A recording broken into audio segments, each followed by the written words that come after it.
माँ, हम दोनों परमपिता विष्णु और शिव जी का आशीर्वाद प्राप्त करने के लिए तपस्या करने जा रहे हैं। हम भक्ति की शक्ति प्राप्त करना चाहते हैं। आप भी यही चाहती थी ना कि हम शक्तिशाली बने? जहां जाना चाहते हो जाओ, जहां जाओ सुखी रहना। प्रणाम माँ।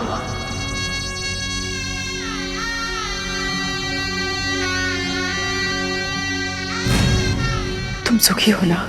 आपके आशीर्वाद से परम प्रभु के चरणों में स्थान पा लिया मैंने। इससे अधिक सुख क्या हो सकता है मेरे लिए?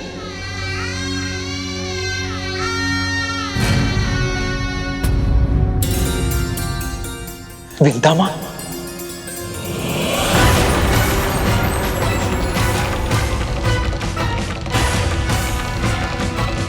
अनंत,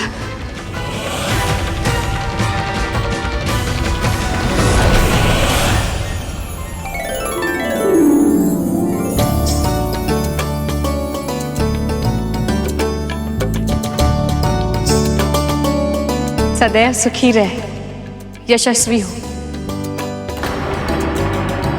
जानते हो, जब से गरुड़ ने तुम्हारे बारे में बताया है तब से तुम्हें देखने की इच्छा थी अनंत। मेरी भी बहुत इच्छा थी आपके दर्शन करने की माँ। मैं भले ही घर से दूर चला गया, पर आपका विचार मेरे मन में सदैव रहता है।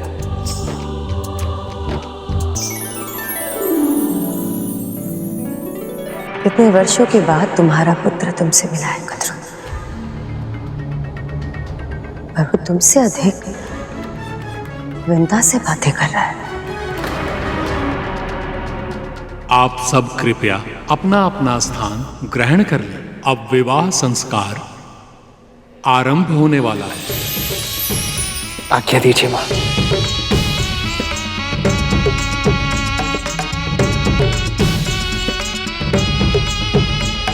माँ, विवाह को संस्कार क्यों माना जाता है? क्योंकि विवाह कोई शारीरिक या सामाजिक अनुबंध मात्र नहीं है, आध्यात्मिक साधना का माध्यम भी है। दो आत्माओं का पवित्र योग है विवाह। जब दो प्राणी विवाह का संकल्प लेते हैं, वो अपने अलग अलग अस्तित्वों को समाप्त कर एक सम्मिलित इकाई का निर्माण करते हैं, ताकि वो दोनों जीवन और समाज के प्रति अपने कर्तव्य को दो गुणी निष्ठा के साथ निभा सकें, अपने अपने पक्ष के साथ साथ कुलों का उद्धार करते हुए अपनी अगली पीढ़ी को जन्म देकर संसार के चक्र को आगे बढ़ा सके। विवाह वो बंधन है गरुड़, जिसमें बंधकर हम अपने माता पिता के ऋण को आंशिक रूप से चुका पाते हैं।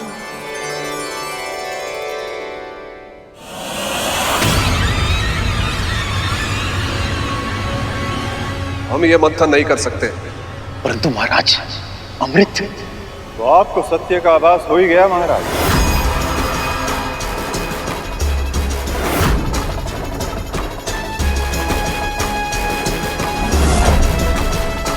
गुरुदेव आप? हाँ, मैं जानता था कि आपको देवताओं की सहायता के बिना अमृत प्राप्त नहीं होगा। फिर भी मैंने आपको प्रयास के लिए प्रोत्साहित किया। मुझे पता था महाराज कि आप इस कार्य में असफल होंगे। तभी आपको समझ में आएगा कि आपके वास्तविक शत्रु देवता नहीं बल्कि विष्णु है।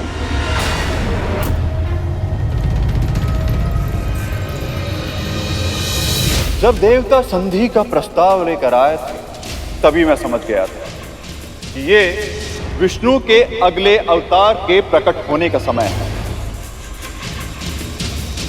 और ऐसा होना असुरों के लिए संकट का कारण बनेगा। इसीलिए मैं प्रथम क्षण से ही मंथन के विचार के ही विरुद्ध था, किंतु आपने मेरा सुझाव नहीं माना और विष्णु के कच्छप अवतार के प्रकट होने में सहायता कर दी।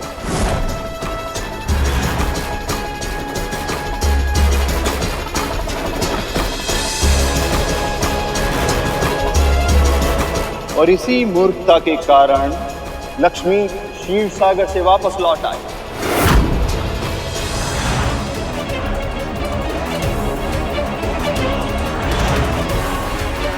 संसार में शिव फिर से लौटा। आप सभी असुरों के कारण देवता अपनी शक्तियां पुनः प्राप्त करने में सफल हुए।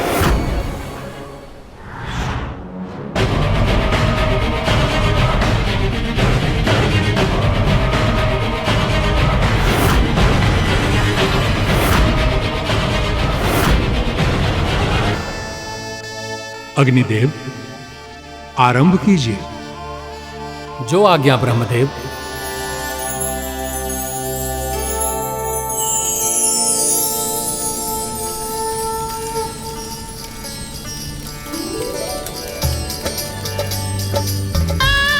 ओम इंद्राय स्वाहा, ओम सोमाय स्वाहा, इदम सोमाय नमः इत्याज्य भागौ, ओम भुवः स्वाहा।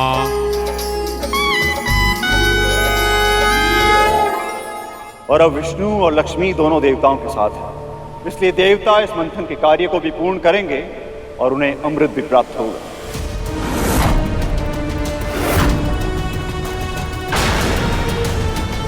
फिर चाहे ये मंथन असुरों के साथ पूरा हो या उनके बिना।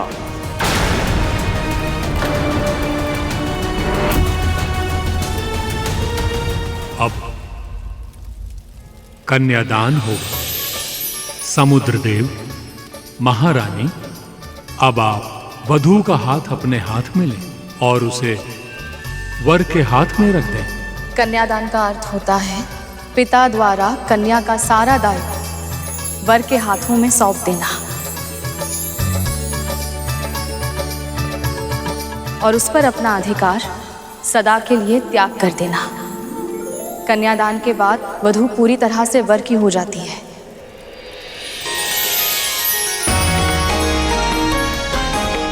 मैं भी सदैव आपका ही रहूंगा। ओम स्वस्ति न इंद्रो वृद्धश्रवाः, स्वस्ति न पूषा विश्ववेदाः, स्वस्ति न ताक्षर्यो अरिष्टनेमिः, स्वस्ति नो बृहस्पतिर्दधातु। ओम शांति शांति शांति।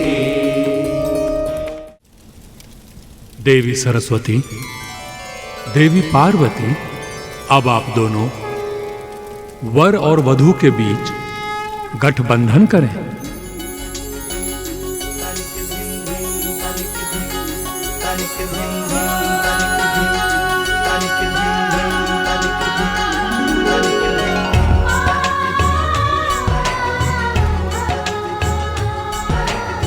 ध्यान से देखो पुत्र, इस गठबंधन में रखे जाने वाली हर वस्तु का एक विशेष अर्थ और महत्व है। मुद्रा का अर्थ है धन पर पति और पत्नी का समान अधिकार होगा। पुष्प सदैव हंसते और मुस्कुराते रहने का प्रतीक है। हल्दी निरोगी जीवन की प्रतीक होती है। एक गृहस्थी सुचारू रूप से तभी चल सकती है जब पति पत्नी दोनों पूरी तरह से स्वस्थ और निरोगी हों। और फिर मेरी प्रिय दूर्वा घास भी डाली जाती है, जो कभी ना मुरझाने वाले प्रेम की प्रतीक है। जानते हैं अरुण गरुड़, दूर्वा कितनी भी क्यों ना सूख जाए, उसे भूमि पर डाला जाए तो वो फिर से उग जाती है। इसीलिए दूर्वा ये संदेश देती है कि यदि कभी क्रोध और रुष्टता के कारण दाम्पत्य जीवन का पौधा सूखने लगे तो उसे प्रेम की भूमि में बो करके फिर से हरा भरा बना लेना चाहिए। वो देखिए, देवी सरस्वती ने अभी अभी गठबंधन में अक्षत डाला है।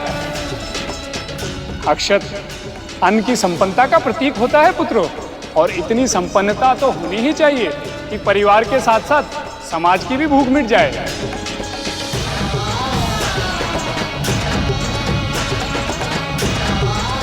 अब तो आप सदा के लिए मेरे प्रेम के बंधन में बंध गए देवी। इस प्रेम बंधन में बंध कर मुझे संसार के सारे सुख प्राप्त हो गए प्रभु। अब से सदैव मेरा नाम लेने से पहले आपका नाम पुकारा जाएगा। अरे वाह, ये विवाह संस्कार कितना रुचिकर है। इसके हर छोटी बड़ी रीति के पीछे कितने संदेश, कितने विचार छिपे हुए हैं। बातों बातों में चूक मत जाना करो। अभी विवाह की सबसे महत्वपूर्ण रीति आरंभ होने वाली है।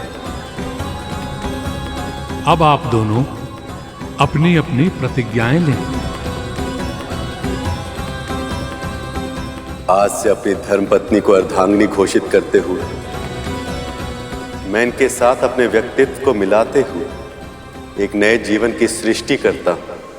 अपने तन के अंगों की भांति ही मैं अपनी अर्धांगिनी की भी रक्षा करूंगा।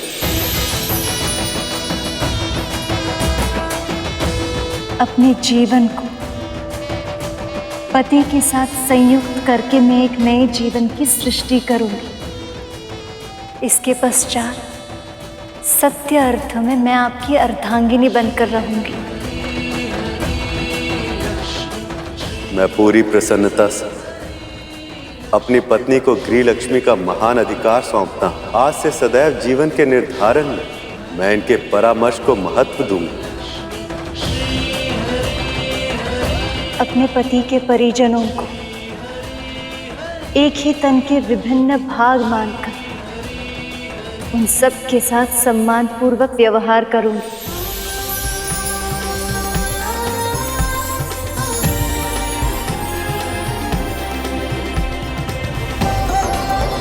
नारद, गरुड़, शेषनाग मेरे और श्री विष्णु के परिवार के अभिन्न अंग हैं। ये सब और मेरे सारे सच्चे भक्त ही तो हैं मेरा परिवार।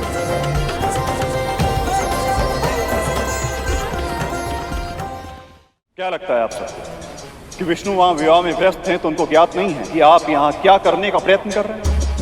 किंतु वो आपको बिल्कुल भी रोक नहीं रहे, कुछ भी नहीं कर रहे हैं इसके लिए। क्यों?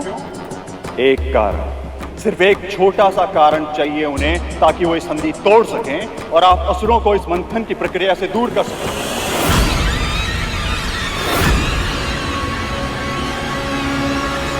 ताकि सारा का सारा अमृत देवताओं को प्राप्त हो सके।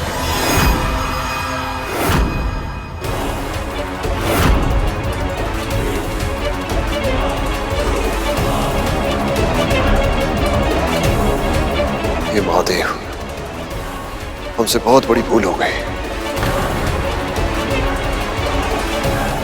क्षमा करें गुरुदेव, हम तो कल्पना भी नहीं कर पाए कि हमारे विरुद्ध इतना बड़ा षड्यंत्र रचा गया। गुरुदेव, अब आप ही हमें बताइए कि हम क्या करें। कुछ नहीं,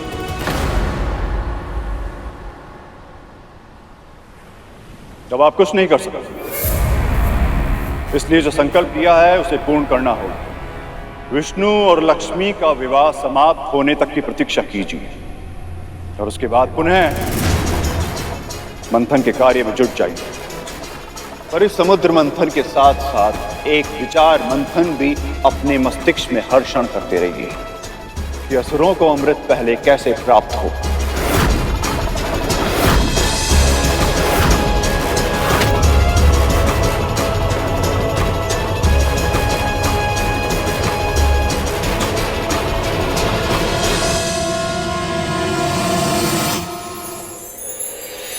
रूप, स्वास्थ्य, स्वभावगत गुण या दोष और अज्ञान से उत्पन्न होने वाले विकारों को मैं कभी अपने चित्त में स्थान नहीं दूंगा।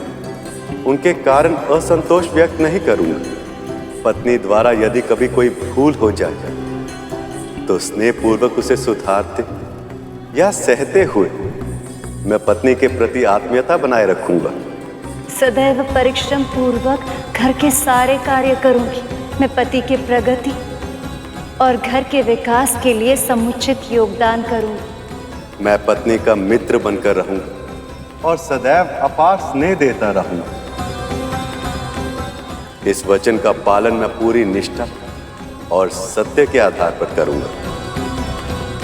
मैं पतिव्रत धर्म का पूर्ण रूप से पालन करूं, कपट और दुरावा नहीं करूं। पति के आदेशों का अविलंब पालन करने का अभ्यास करूंगी। जिस तरह से पत्नी के लिए पतिव्रत की मर्यादा का निधान है, मैं स्वयं उसी दृढ़ता से पतिव्रत का पालन करूंगा। चिंतन और आचरण दोनों में पर नारी के साथ वासनात्मक संबंध का विचार भी कभी नहीं आने दूंगा। मैं सेवा, स्वच्छता और प्रिय वचन का सदैव पालन करूंगी। ईर्ष्या और कुड़न से दूर रहूंगी और सदैव प्रसन्नता बांटने का प्रयास करूंगी। पत्नी की प्रगति, सुख और सुरक्षा की व्यवस्था मैं अपनी पूरी शक्ति के साथ करूं। किसी के सामने भी पत्नी को लांछित या तिरस्कृत कभी नहीं करूंगा। पत्नी होने के नाते मेरे पति मेरे लिए देवता स्वरूप, यही मानकर और सारे मतभेदों को भूलकर मैं सदैव आपकी सेवा करूंगी, कभी आपका अपमान नहीं करूंगी।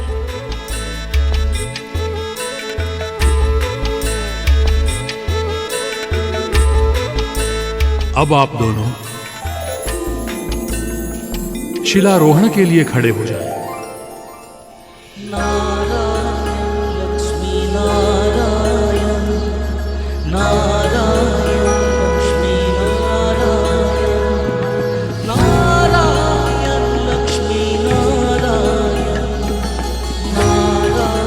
हम दोनों ये प्रतिज्ञा लेते कि शिला की तरह स्थिर रहकर हम सदैव अपनी प्रतिज्ञाओं का पालन करेंगे।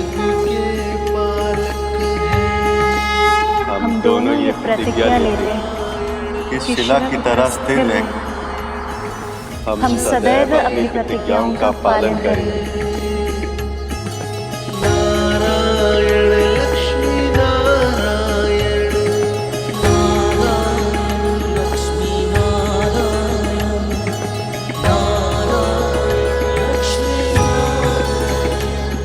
अब वर वधू अग्नि के समक्ष फेरे लेंगे।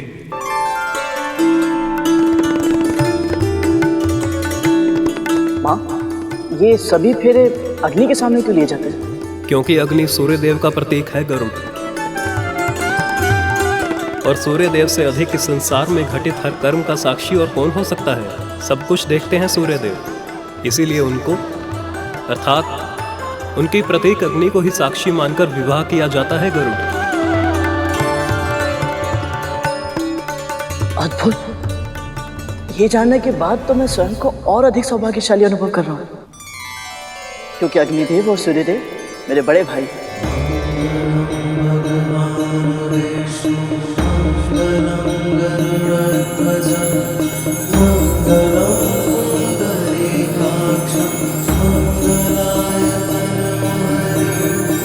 चाहे कैसी भी परिस्थिति क्यों ना, मैं आपसे कभी दूर नहीं जाऊंगी प्रभु। आपके सम्मान की रक्षा के लिए कुछ भी करूंगा, जिसकी कोई कल्पना भी नहीं कर सकता। वो भी घटित होने पर विवश कर दूंगा, पर आपके सम्मान पर कभी कोई आंच नहीं आने। संपूर्ण सृष्टि में सबसे अधिक महत्वपूर्ण मेरे लिए अब एक ही वस्तु है प्रभु, आपकी प्रसन्नता। अरुण, गरुड़, देखो, इस संसार में पुरुष से अधिक महत्व नारी को दिया जाता है। इसलिए पहले 4 फेरों में नारी का स्थान आगे होता है। मैं सदैव अपने सुख से अधिक महत्व आपके सुख को दूंगा। अपनी आवश्यकताओं से पहले आपकी आवश्यकताओं का ध्यान रखूंगा। आपका हर्ष उल्लास अपनी प्रसन्नता से भी अधिक महत्वपूर्ण होगा मेरे लिए। संतुलन बनाए रखने के लिए अंतिम के 3 फेरों में पुरुष को आगे बुलाया जाता है।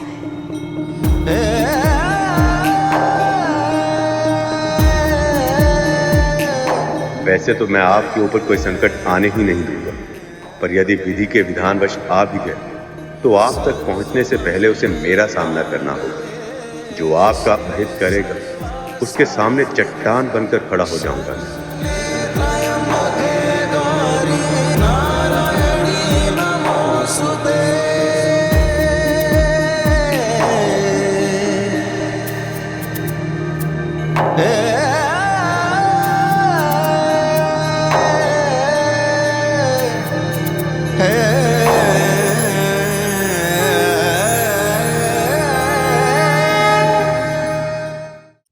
अब सप्तपदी की रीत की जाएगी। सप्तपदी? ये क्या होता है माँ? सप्तपदी का अर्थ होता है वर और वधू का एक साथ 7 पग चलना। ये 7 पग विवाह की लंबी यात्रा पर ठीक से चल पाने के लिए अनिवार्य होते हैं गरुड़। प्रथम पग अन्न की वृद्धि के लिए होता है। अन्न का उत्पादन, अन्न की रक्षा और अन्न का सदुपयोग जो कर सकता है वही सफल गृहस्थ हो सकता है। अधिक पका लेना, झूठन छोड़ना और स्वच्छता का ध्यान न रखना, इन सभी बातों से स्वास्थ्य की हानि होती है। इसलिए आहार की सात्विकता का उचित ध्यान रखना दाम्पत्य जीवन का मुख्य उत्तरदायित्व है। दूसरा पग शारीरिक और मानसिक बल की वृद्धि के लिए होता है। व्यायाम, परिश्रम, उचित और नियमित आहार विहार से तन का बल स्थिर रहता है। अध्ययन और विचार विमर्श से मनोबल बढ़ता है। जिन प्रयत्नों से दोनों बल बढ़े, पति और पत्नी समर्थ, स्वस्थ और सशक्त बने, उनका उपाय सोचते रहना चाहिए।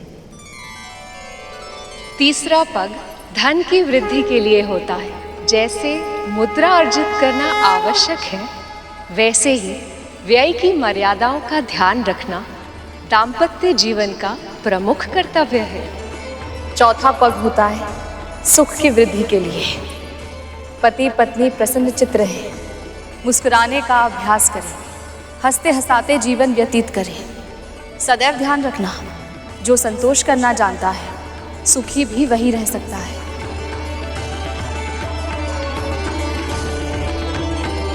पांचवा पग परिवार पालन की नीति सिखाने के लिए होता है। छोटे बड़े सभी के साथ उचित व्यवहार किया जाए। आश्रित पशुओं, सेवकों और दासों को भी अपने परिवार का अंग माना जाए। उन सभी आश्रितों की उचित देखभाल, सुरक्षा, उन्नति और सुख शांति के उपाय अपनी पूरी क्षमता के साथ किए जाएं। यही इस पांचवें पग की शिक्षा है। संतानों को जन्म देना स्वाभाविक है, इसीलिए दाम्पत्य जीवन में उसका भी स्थान है। परंतु इन कर्तव्यों का निर्वहन करते हुए भी मर्यादाओं का पूरी कठोरता और सतर्कता से पालन किया जाना चाहिए।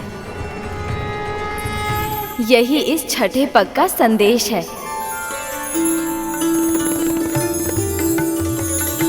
और ये सातवां पग मित्रता को स्थिर रखने और बढ़ाने के लिए होता है। पति पत्नी दोनों ही ये ध्यान रखें कि उनकी ओर से कोई त्रुटि तो नहीं हो रही। साथ ही अगर कोई भूल कर भी रहा हो तो उसका उत्तर कठोरता से नहीं बल्कि सच्चता और सहृदयता के साथ दिया जाना चाहिए। दुष्टों के साथ दुष्टता की नीति सांसारिक व्यक्तियों के साथ एक सीमा तक अपनाई जा सकती है, परंतु अपने साथी का हृदय जीतने के लिए उदारता, सेवा, सौजन्यता और क्षमा जैसे शस्त्र ही उपयोग में लाने जाने चाहिए।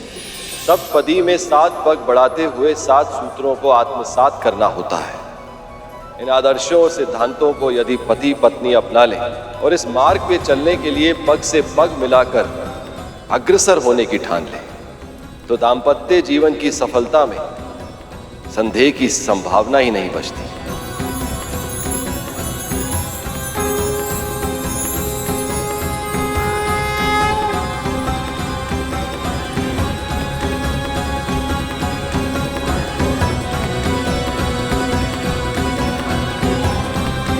सप्तपदी होने के बाद ही अर्धांगिनी को वामांगी का अधिकार प्राप्त होता है।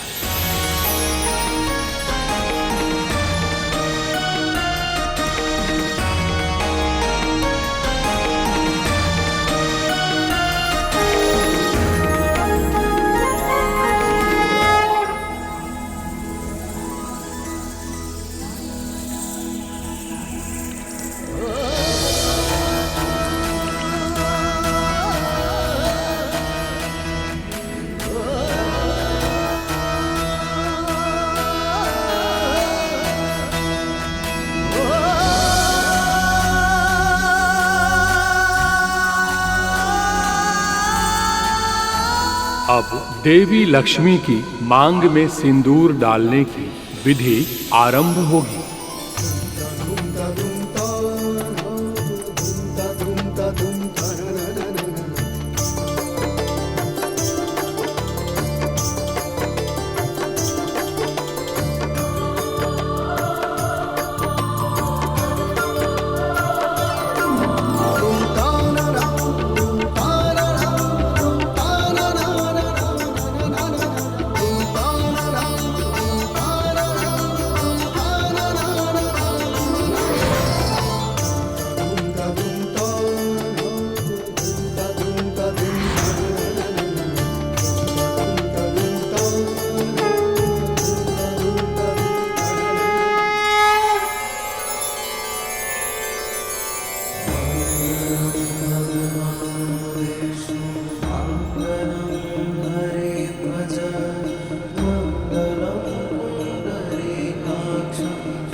जानते हो सिंदूर मांग में क्यों भरते हैं? क्योंकि ब्रह्म ज्योतिर्मय है और उसकी ज्योति का रंग लाल है। और ये शुभ इसलिए होता है क्योंकि नारी की मांग ब्रह्मरंध्र के ठीक ऊपर होती है। स्त्रियों का ये स्थान बहुत कोमल होता है, इसलिए यहाँ सिंदूर भरने से स्त्री के तल में विद्युत तरंगें नियंत्रित रहती हैं। सिंदूर दान की इस अंतिम रीति के साथ अब विवाह संपन्न हुआ।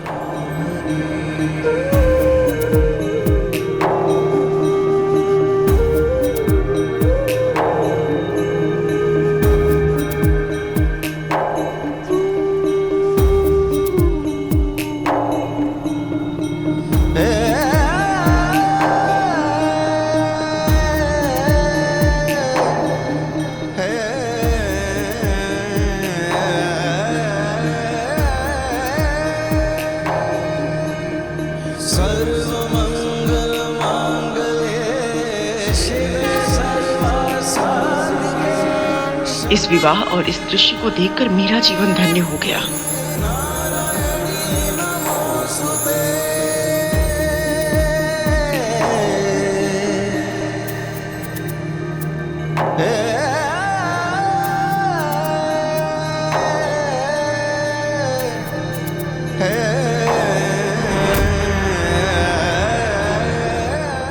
कद्रू, तुम्हारा मुख क्या हुआ? तुम इतना आश्चर्यचकित होकर क्या देख रही हो? क्या हुआ मेरे मुख को? कद्रू, तुम्हारे चेहरे के दाग। क्या हुआ है? बोलो। कद्रू, वो लुप्त हो गए।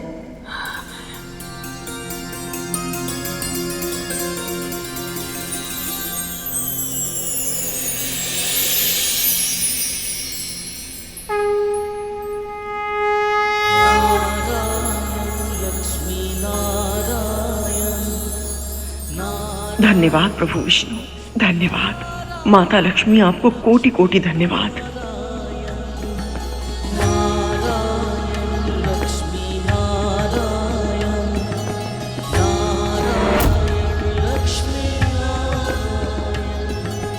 जग के पालक हैं नारायण, लक्ष्मी नारायण, जग के पालक हैं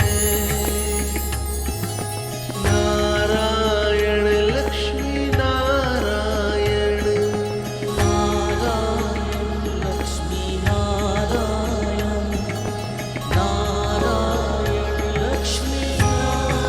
लगता है आप समझी नहीं असुर माता। ये महिमा प्रभु विष्णु और माँ लक्ष्मी की है। आज विवाह इनका हुआ है, पर जो अतिथि पूरे मन से सम्मिलित हुए हैं, अब उन सबका कल्याण होगा। नारायण नारायण। सत्य कहा मुनिवर। केवल आज ही नहीं, आज से अनंत काल तक जो भी पूरे मन से और सच्ची श्रद्धा से लक्ष्मी नारायण का ध्यान करेगा, उसके जीवन में सुख, समृद्धि और शांति का वास होगा। उसके सारे मनोरथ सफल होंगे, सभी इच्छाएं पूरी होंगी।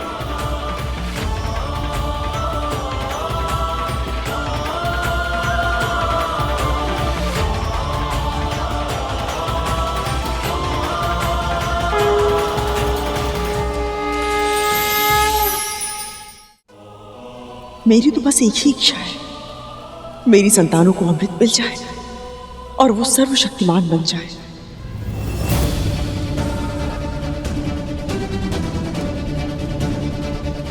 माया का खेल भी कितना अनोखा है, कितनी शीघ्र घेर लेती है। अभी कुछ क्षण पहले तक कद्रू के मन में केवल भक्ति थी, किंतु इच्छाओं ने फिर से इसे अब जकड़ लिया। पर प्रभु, जब तक ये अपने दोषों से मुक्त नहीं होती, विंता और गरुड़ अपने दासत्व से मुक्त कब होंगे?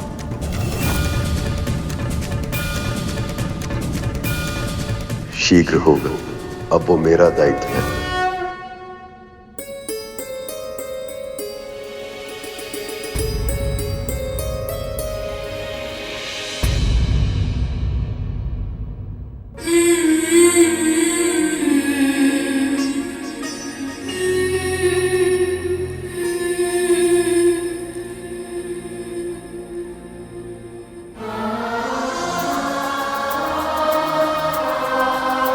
रो क्यों रहा है तू?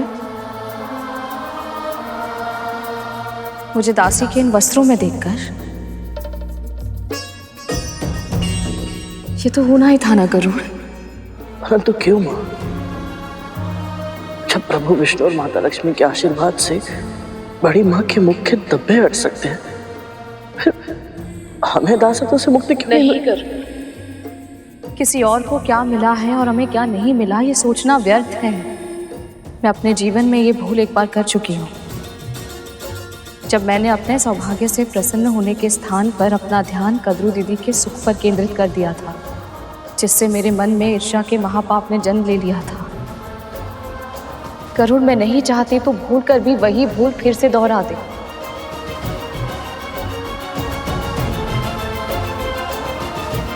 आप सही कह रही हो। तू चिंता मत कर गरुड़, मुझे पूरा विश्वास है जिस तरह भगवान दत्तात्रेय की कृपा की वर्षा मां पर हुई है, उसी तरह प्रभु विष्णु और मां लक्ष्मी की कृपा भी आप पर होगी मां। उनकी कृपा का आशीर्वाद तो मुझे पहले ही मिल चुका है अरुण। इतने अच्छे, इतने संस्कारी दो पुत्र जो दिए हैं उन्होंने मुझे। अपने पुत्रों के अच्छे कर्म और सेवा का फल ही तो है, जिसके कारण मैं इस पवित्र समारोह में सम्मिलित हो पाई हूँ। यहाँ इतना सम्मान, इतना अपनापन मिला है मुझे। ये सब केवल इस जन्म में ही नहीं, आने वाले हर जन्म में मुझे सुख देने के लिए पर्याप्त है। अब और मुझे कुछ नहीं चाहिए।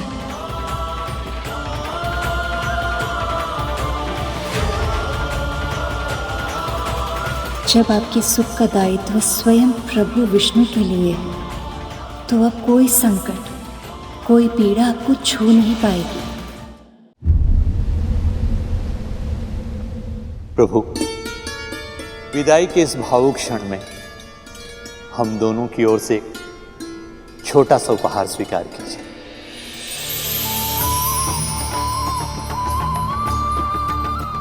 इसकी कोई आवश्यकता नहीं है पिताजी। ये मणि उस सम्मान का प्रतीक है जो आप सबने मुझे दिया है। आज मैं अपनी पुत्री के साथ साथ इस मणि को भी आपको सौंप रहा हूं। आपकी पुत्री मेरे हृदय में वास करती है।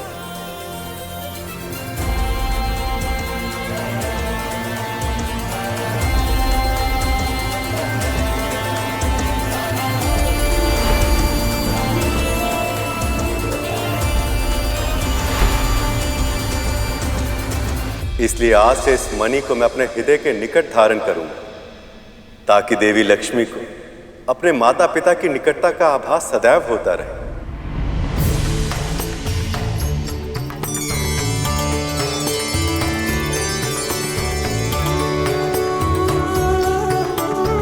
सारे संसार की श्री को हम दोनों भला दे ही क्या सकते हैं, फिर भी पुत्री, इसे हमारी प्रेम की भेंट समझकर स्वीकार कीजिए।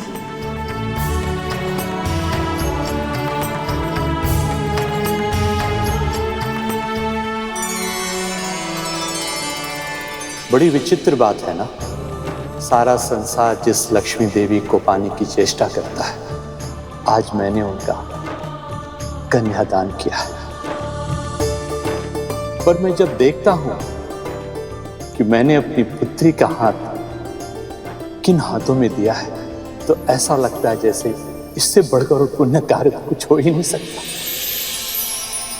अपनी पुत्री का घर से जाना किसी को अच्छा नहीं लगता, पर मैं लक्ष्मी भी हूँ और जाते जाते मैं इस घर को कुछ देना चाहती हूँ।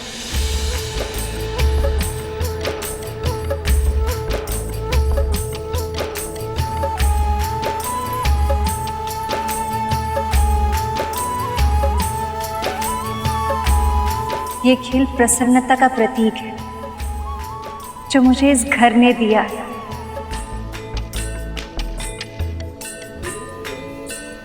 पत्नी होने के नाते मुझे आगे बढ़ना है, किंतु पुत्री होने के नाते मैं यहाँ प्रसन्नता बिखेर के जाना चाहती हूँ।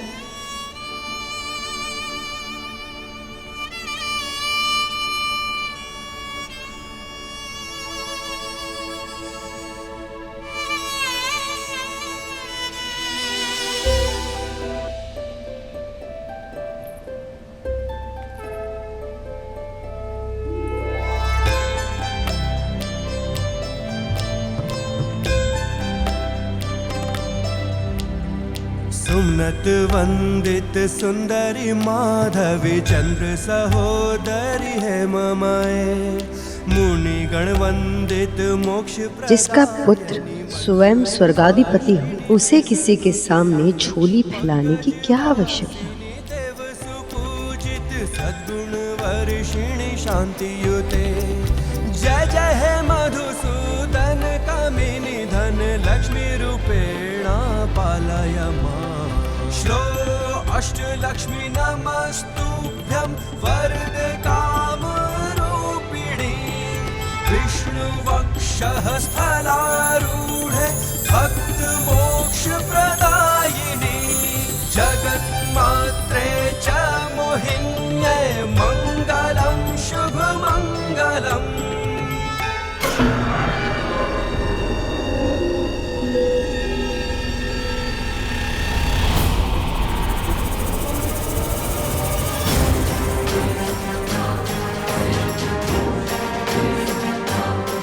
बस एक था ना, इससे क्या होगा?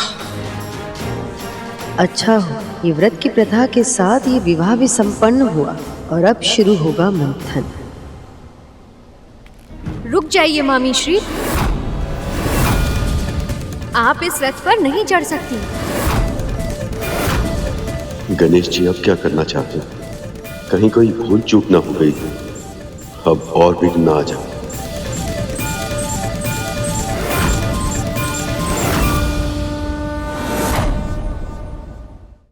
क्या हुआ गणेश?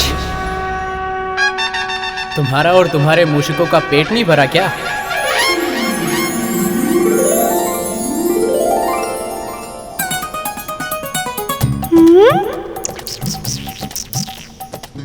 पेट तो भर गया भ्राता, किंतु मन नहीं भरा।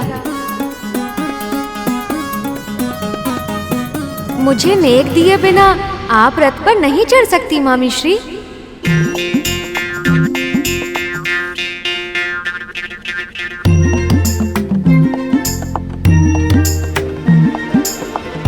स्वामी,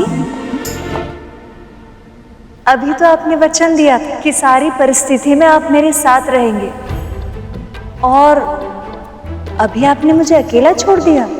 मैं आपके साथ ही हूं देवी, और सदैव आपके साथ रहूंगा। किंतु छोटे भांजे ने आपसे नेक मांगा है, ये उसका अधिकार है, ये तो आपको अवश्य देना होगा।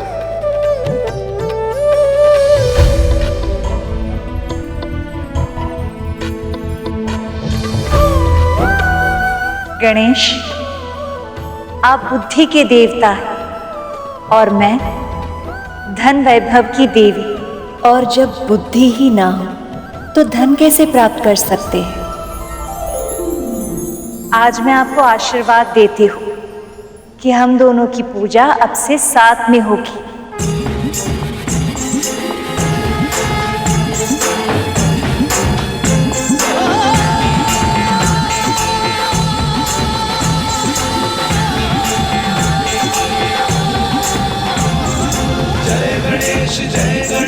जो हम दोनों का स्मरण साथ में करेगा वो ज्ञान और सफलता दोनों पाएगा, सदैव सुखी रहेगा। आपने बहुत अनुपम उपहार दिया है मामी श्री, इससे उत्तम नेक कोई और हो ही नहीं सकता।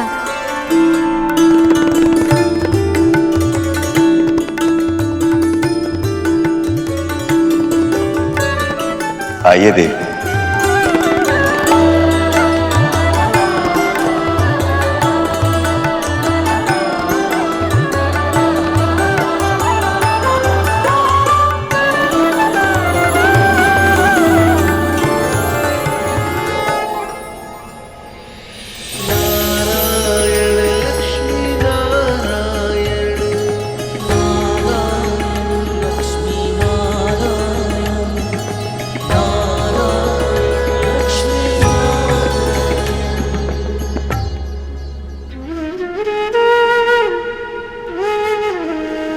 विंता,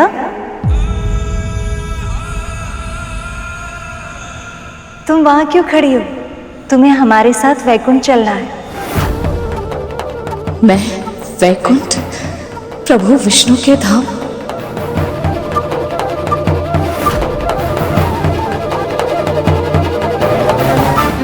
क्या हुआ? चौंक क्यों गई? विवाह हुआ है, पर वैकुंठ में भी तो रीतियां होंगी ना। जिस प्रकार इतने अच्छे से तुमने मेरी यहाँ सहायता की, वहां वैकुंठ में भी तो करोगी ना। सदैव विंता को मुझसे अधिक महत्व मिलता है।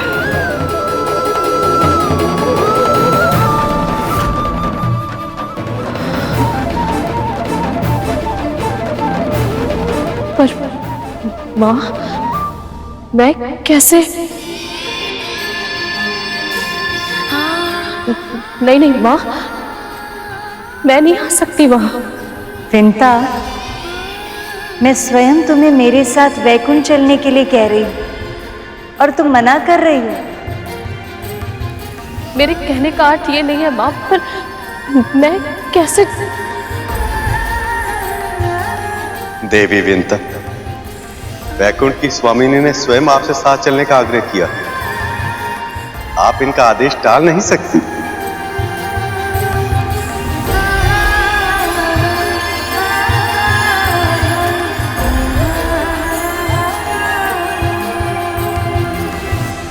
प्रभु, स्वागत की तैयारियां करने के लिए हमें आपसे पहले पहुंचना होगा। आज्ञा दीजिए।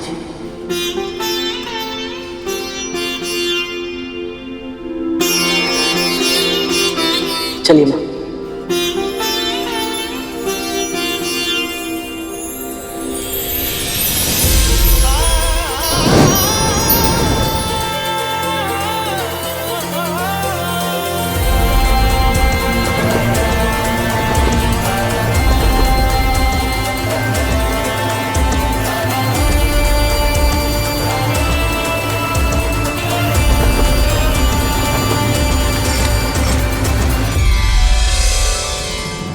रुको कद्रू,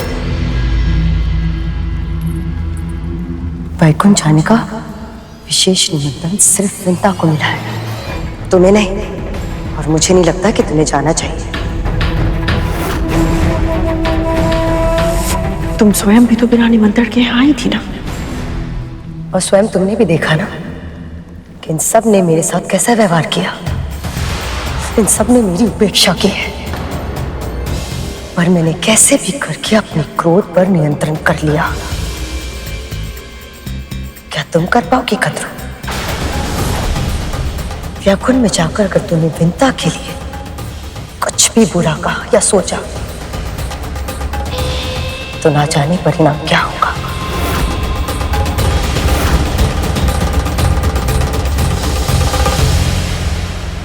यदि प्रभु विष्णु और देवी लक्ष्मी मुझसे रुष्ट हो गए, तो अपने पुत्रों के लिए अमृत पाने का मेरा स्वप्न ही रह जाएगा। तुम ठीक कह रही हो, मुझे वैकुंठ नहीं जाना चाहिए।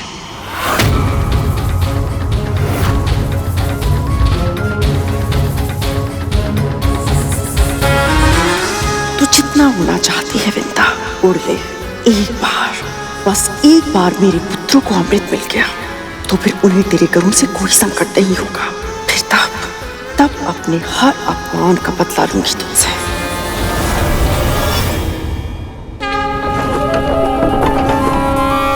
अद्भुत, अविश्वसनीय, कितना सुंदर है ये लोग।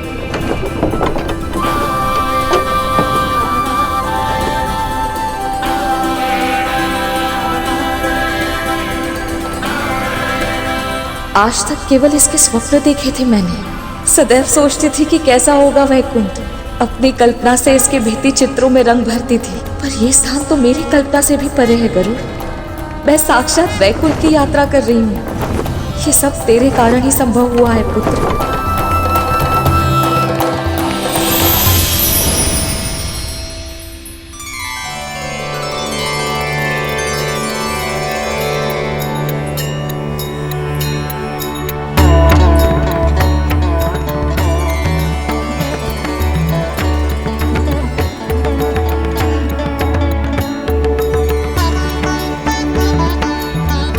मुझे तो विश्वास ही नहीं हो रहा गरुड़, मैं वैकुंठ के द्वार के सामने हूँ। इतना बड़ा सौभाग्य, इतना सारा सुख, क्या कल्पनीय है गरुड़, अकल्पनीय।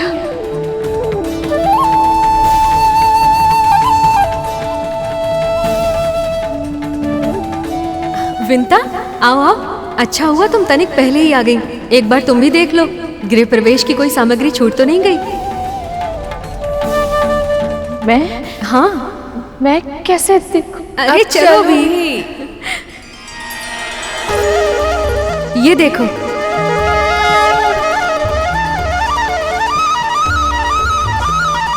देखो ना विंता, कोई सामग्री छूट तो नहीं गई?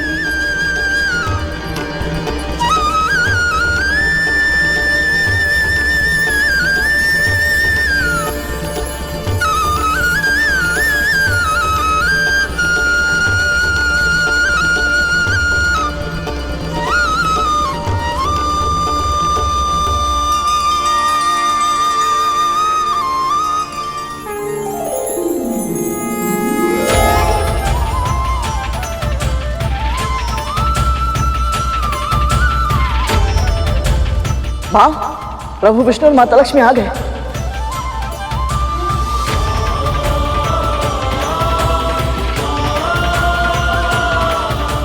मुझे सदा से ज्ञात था कि समुद्र मंथन कराने से हमारा मिलन अवश्य होगा, और आज आपको अपने साथ वैकुंठ लाते हुए मेरे सारे प्रयास सफल होने का अनुभव हो रहा है मुझे।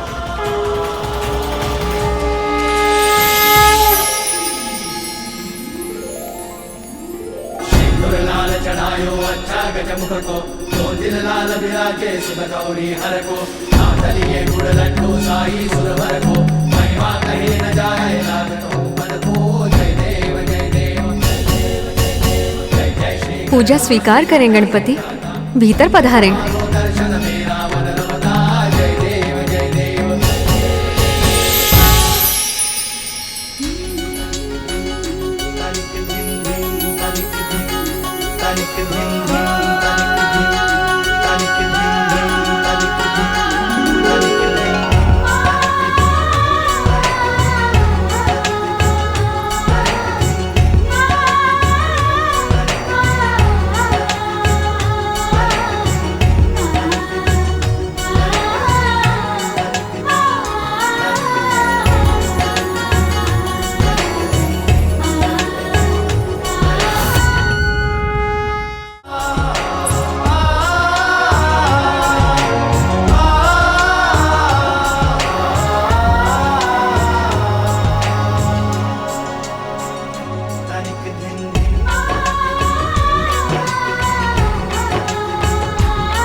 सुमनत वंदित सुंदरी माधवी चंद्र सहोदरी है ममाए, मुनिगण वंदित मोक्ष प्रदायनी मंजुल भाषिणी वेदनुते, पंकज वासिनी देव सुपूजित सद्गुण वर्षिणी शांतियुते। जय जय है मधुसूदन कामिनी आदि लक्ष्मी परिपालय मां।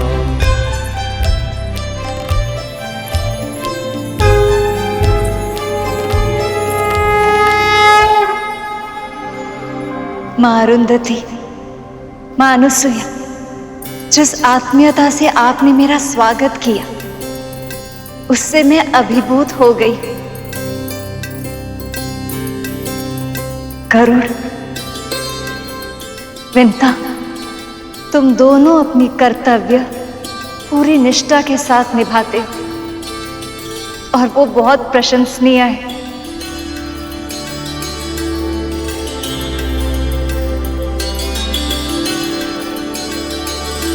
और सबसे अधिक धन्यवाद मैं आपको कहना चाहती हूँ स्वामी। आप ही के कारण इस अद्भुत आनंद का अनुभव करने का अवसर मिला मुझे। केवल आप ही नहीं देवी, संसार की हर स्त्री इसी सम्मान की अधिकारी है, क्योंकि पत्नी का धर्म निभाते समय वो जितने त्याग करती है उसकी कल्पना भी नहीं की जा सकती। मेरे सखा ने बिल्कुल सत्य कहा है देवी। एक कन्या जिस घर में पली बड़ी होती है, उस घर को, माता पिता को, भाई बहन सखी संबंधियों को, सभी को छोड़कर वो एक अपरिचित व्यक्ति के साथ अपना पूरा जीवन बिताने के लिए तैयार हो जाती है, केवल एक आश्वासन के सहारे। वो आश्वासन जो उसके पिता ये कहते हुए देते हैं कि ये वर तुम्हारे लिए पूरी तरह से उपयुक्त है। पूरे विश्वास से कन्या अपने पिता के वचन को अपना जीवन मान लेती है। सब कुछ त्याग कर वो एक नया जीवन लेती है। ससुराल में पग रखते ही पति के सभी संबंधी उसके अपने हो जाते हैं। सत्य तो यह है देवी कि एक स्त्री ही है जो अपने सृजन की शक्ति से कुल को आगे बढ़ा सकती है, अपने पति को अपने माता पिता के ऋण से आंशिक रूप से मुक्त कर सकती है। स्त्रियां बिना कुछ मांगे पुरुषों पर अपना सब कुछ न्यौछावर कर देती है। इसीलिए उनका सम्मान जितना किया जाए उतना ही कम है। आपका कथन सत्य है महादेव, और भावुक भी। जिस प्रकार आप सभी ने मेरा गृह प्रवेश किया, उससे न केवल मुझे प्रसन्नता हो, बल्कि मेरे भीतर आत्मविश्वास का संचार भी किया कि वधू होने के नाते मैं अपने उत्तरदायित्व अच्छे से निभा सकती हूँ। मायके से ससुराल जाते समय संसार की हर स्त्री को इसी आत्मविश्वास की आवश्यकता होती है।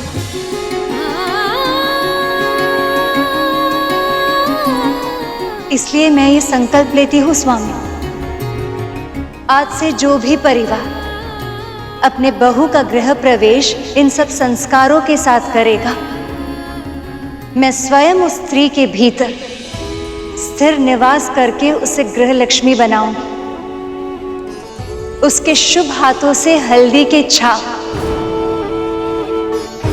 उस घर के कष्ट और रोगों को मुक्त करेंगे। अक्षत बिखेरने से उस घर में संपन्नता और प्रसन्नता बिखरेगी, और आलते से रंगे हुए उसके पदचिह्न उस घर को धर्म और सफलता का मार्ग दिखाएंगे।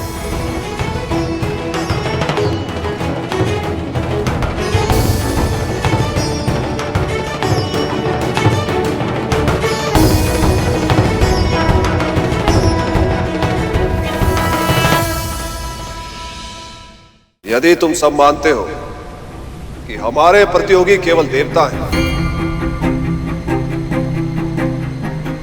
तो तुम सब भ्रम में हो। अमृत पर केवल देवताओं की नहीं, नागों की भी दृष्टि है।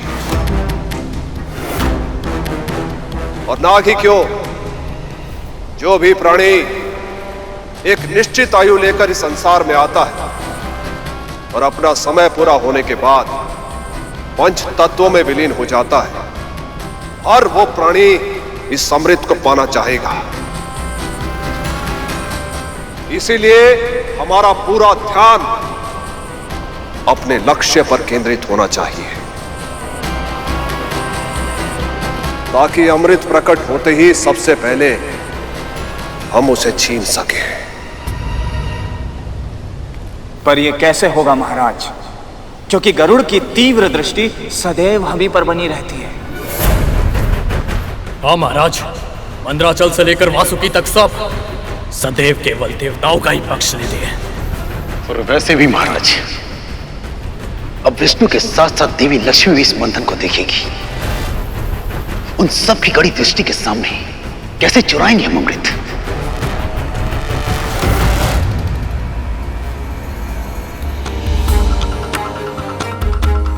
नारायण नारायण।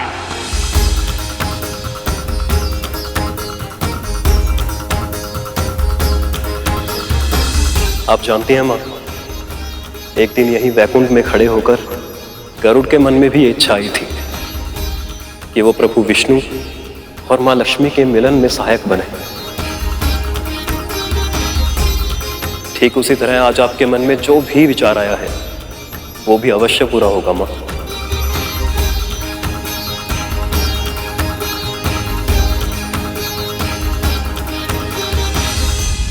वैसे सखी, जब से आपने स्वयंवर में नारायण को चुना है, तब से मेरे भीतर एक प्रश्न उमड़ रहा है।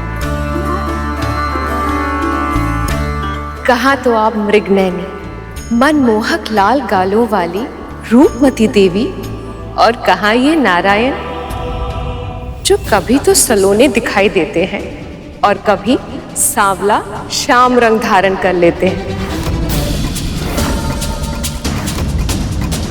आप कमल पुष्प पर विराजती हैं और ये विशाल सर्प पर।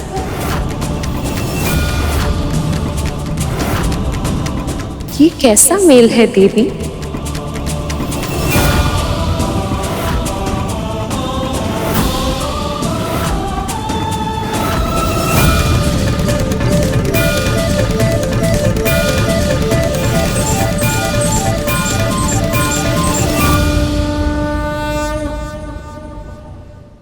माँ पार्वती, आप प्रभु के बारे में ऐसा कैसे कह रही हैं? और क्यों? ये भी एक रीति होती है गरुड़। नंदे और भाभियां नववधू से उपहास करती हैं ताकि उसे ससुराल में हिचकिचाहट ना हो और वो अपने मन की बात सबके सामने रख पाए।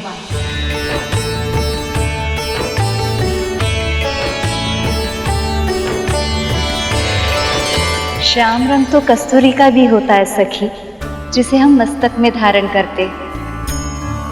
मेघ भी तब वर्षा करता है जब उनका रंग श्याम हो। और एक बात तो भूल गई सखी, सबसे विशेष कमल का रंग भी श्याम है। और गालों की लाली का क्या कहना, लाल तो कौवे की जीभ भी होती, पर वो हमेशा बोलता है कर्कश स्वर में।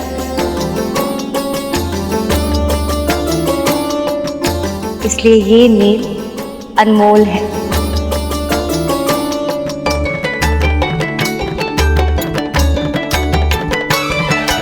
बस ऐसे ही एक दूसरे का पक्ष लेते रहिए, एक दूसरे का साथ देते रहिए।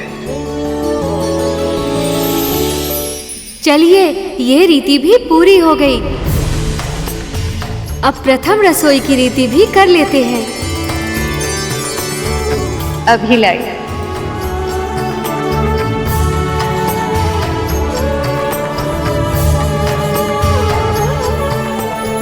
माँ,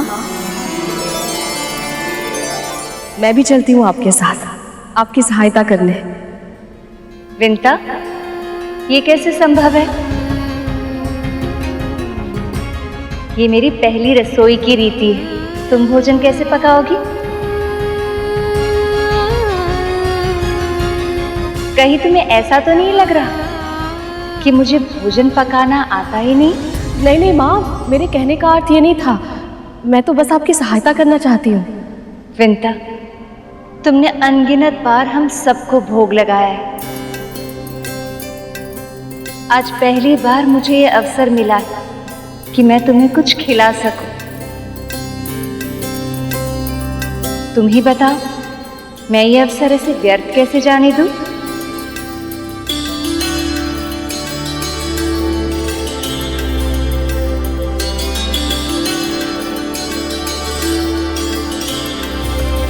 माँ लक्ष्मी रसोई में कार्य करके पकवान बनाए और मैं उन्हें ग्रहण करूं, जो कभी स्वप्न में भी नहीं देखा था, जिसकी कल्पना भी नहीं की थी, वो सत्य हो रहा है गरुड़। भगवान को भोग लगाकर जब मन को इतनी प्रसन्नता मिलती है, तो उनके हाथों से भोग खाकर तो ये जीवन तृप्त हो जाएगा पुत्र।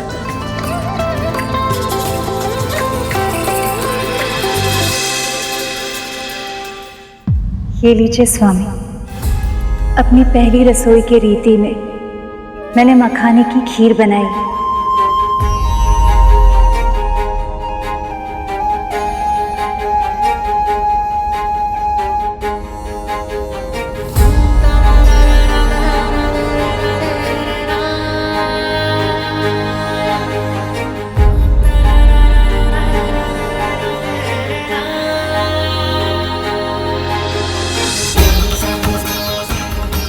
सब खा क्यों नहीं रहे? जब भक्त भगवान को खिलाए बिना स्वयं नहीं खाता, तो हम अपने भक्तों को खिलाए बिना कैसे खा सकते?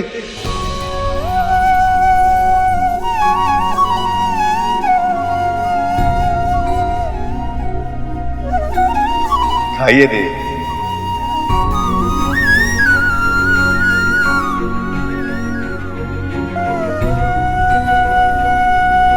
अपने प्रिय के हाथों से बनी खीर खाने के लिए और कितनी प्रतीक्षा करवाएंगे आप मुझसे?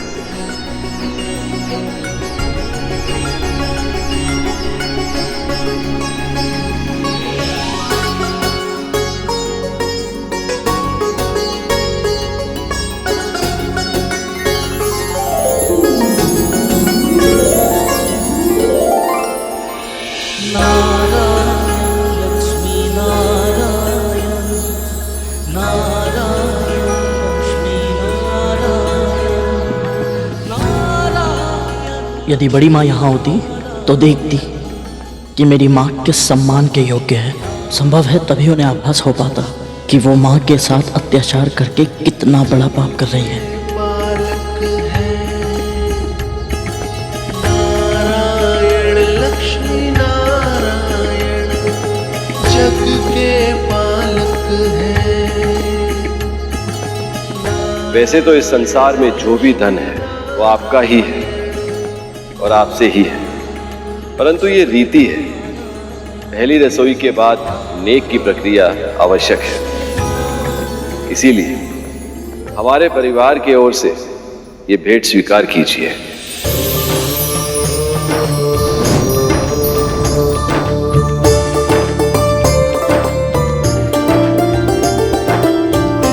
जन कल्याण का साक्षात स्वरूप है आप दोनों।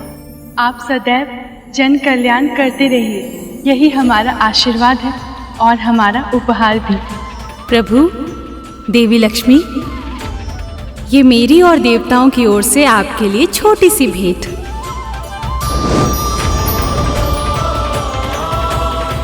मैं प्रभु विष्णु और माता लक्ष्मी को क्या भेंट दूं?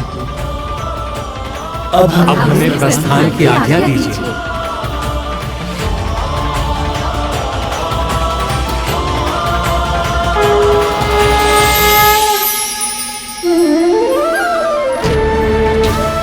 हम दोनों तो दास हैं, हम आपको क्या दे सकते हैं भला? तुम दोनों ने हमें पहले ही उपहार दे दिया है, अपनी भक्ति का उपहार। यदि भक्त की भक्ति ना हो तो भगवान भी भगवान नहीं हो सकते।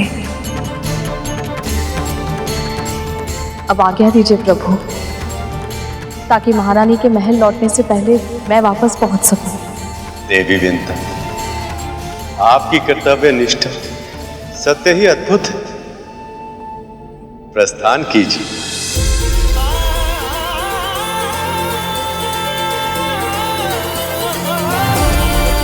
मेरे लिए क्या आज्ञा है प्रभु? तुम्हारा संदेश सही था गरुड़। असुरों ने मंथन का प्रयास इसलिए किया था ताकि वह अमृत को अकेले ही पा सके, किंतु वह विफल हुए। इसलिए अब उनकी इच्छा और भी तीव्र हो गई है और वह अमृत को चुराने के लिए किसी भी सीमा तक जा सकते हैं। अब यह हमारा दायित्व है गरुड़। हमें यह सुनिश्चित करना होगा कि अमृत अयोग्य के हाथों में न जाए। ऐसा ही होगा प्रभु, अमृत उसे ही मिलेगा जिसे आप चाहेंगे।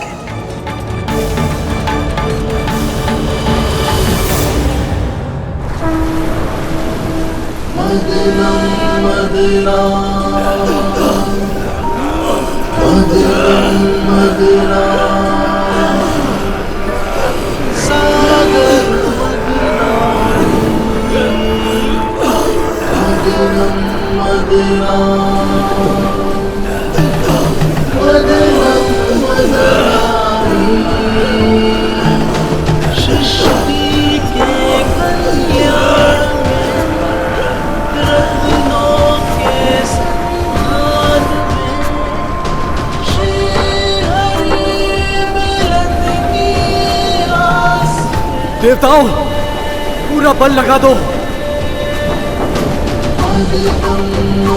असुरों, रक्त का एक एक कण झोंक दो, क्योंकि अब निकलेगा अमृत।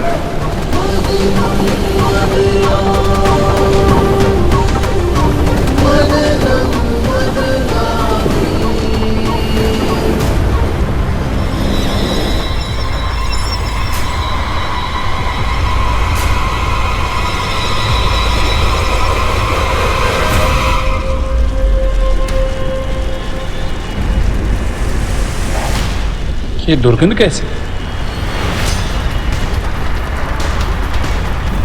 ये कैसी दुर्गंध है देवराज?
ये क्या पदार्थ है?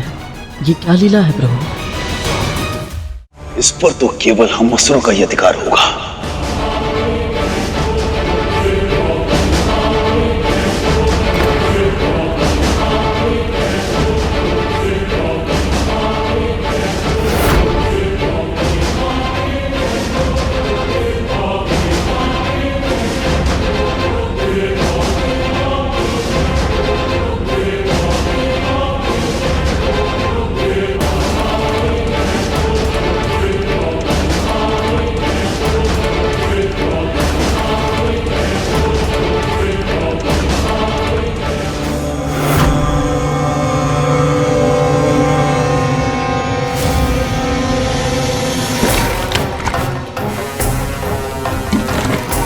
असुरों, ये अमृत नहीं है, वारुणी है।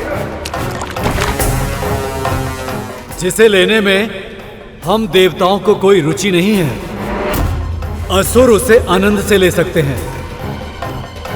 क्यों देवताओं? सत्य कहा देवराज।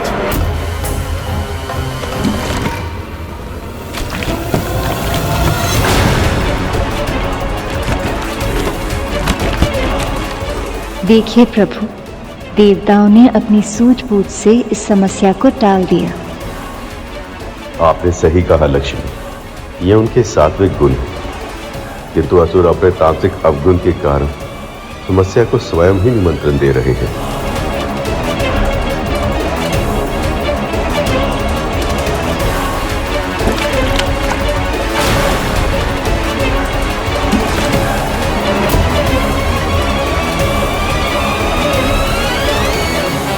सारा पान तो अकेला कर जाएगा और हम मुंह देखते रहेंगे।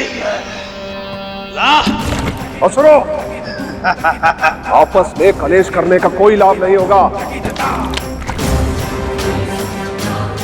सुना नहीं तुम सबने?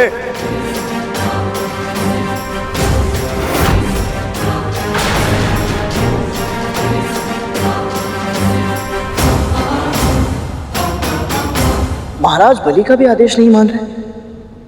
ये वस्तु क्या है प्रभु?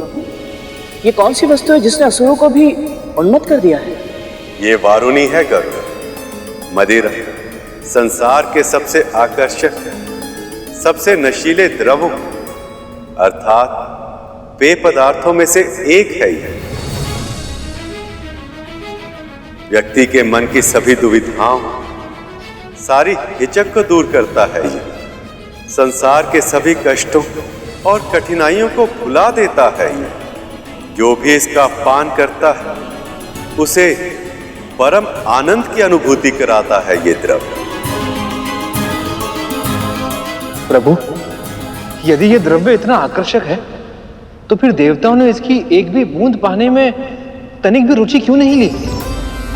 ऐसा इसलिए शेष, क्योंकि एक बार जिसने भक्ति के आनंद का आभास किया हो, उसे परम आनंद के लिए मदिरा जैसे इंद्रियों को शिथिल करने वाले और विवेक का नाश करने वाले मादक पदार्थों की आवश्यकता नहीं होती। संसार में ऐसा भी कुछ है जो असुरों को अमृत में बुला दे? ये तो मैं सोच भी नहीं सकता था माँ। मदिरा के अतिरिक्त एक और ऐसी मादक वस्तु है जिसे देखते ही दानवों के साथ साथ देव भी अपना सुध-बुध खो जाते हैं। जो देवताओं को भी अपने प्रभाव में ले ले, वो वस्तु तो मदिरा से भी अधिक मादक हुई माँ। मदिरा से भी अधिक मद भरी ऐसी कौन सी वस्तु हो सकती है माँ? प्रभु, इस विषय में आपसे अधिक कौन अच्छे से समझा पाएगा, क्योंकि आने वाले समय में आप मोहिनी अवतार धारण करने वाले हैं। वो वस्तु है स्त्री की आंखें।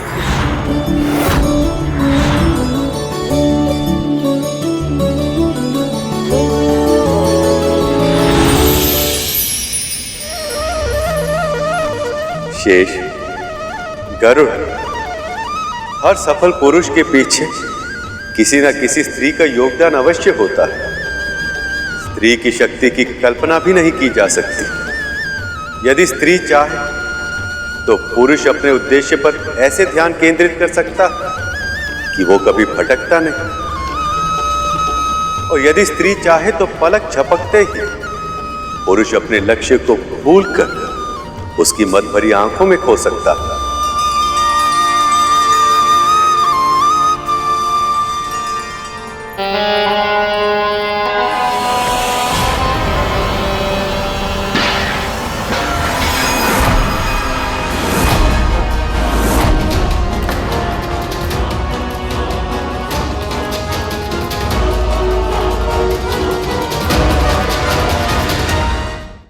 मुझे बजरंग, तुम यहाँ पर किस लिए आए हो?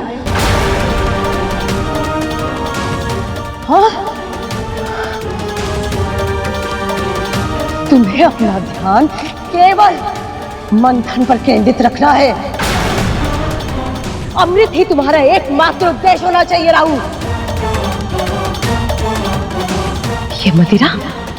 ये मदिरा वो जाल है जो तुम्हें अपने लक्ष्य से भटकाएगा।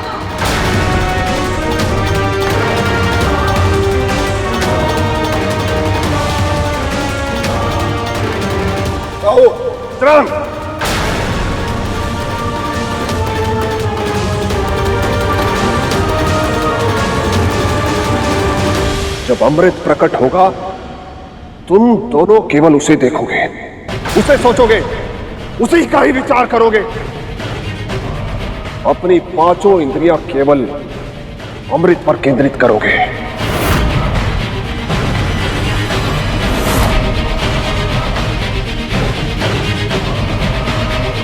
यदि तुम इस योजना में असफल हुए तो हमारी योजना भी असफल हो जाएगी। स्मरण रखना।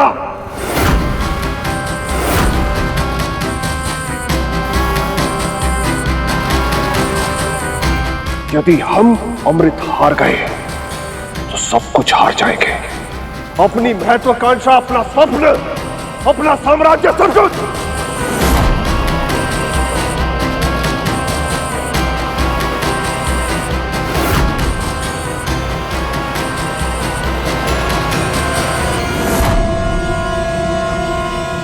हम समझ गए महाराज।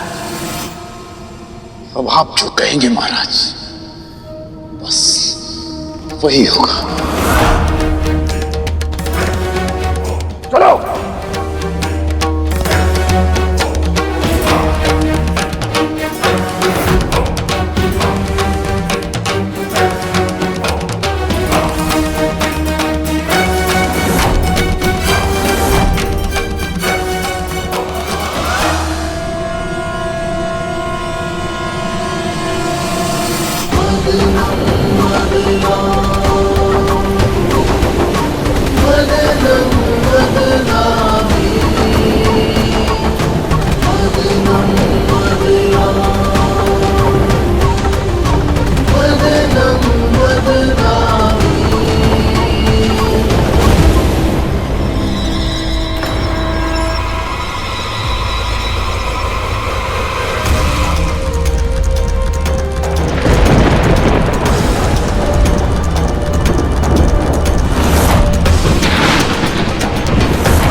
लगता है इस बार अमृत निकलेगा। इस अमृत पर मेरे पुत्रों का ही हक है और उसे पाने से मेरे पुत्रों को विष्णु भी नहीं रोक पाएगा।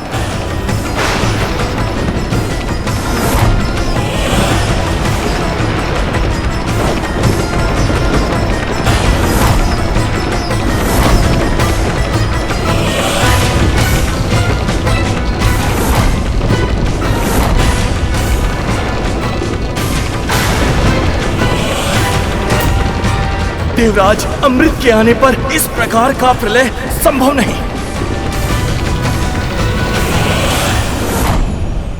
महाराज, इसका तेज असहनीय है। क्या हो सकता है?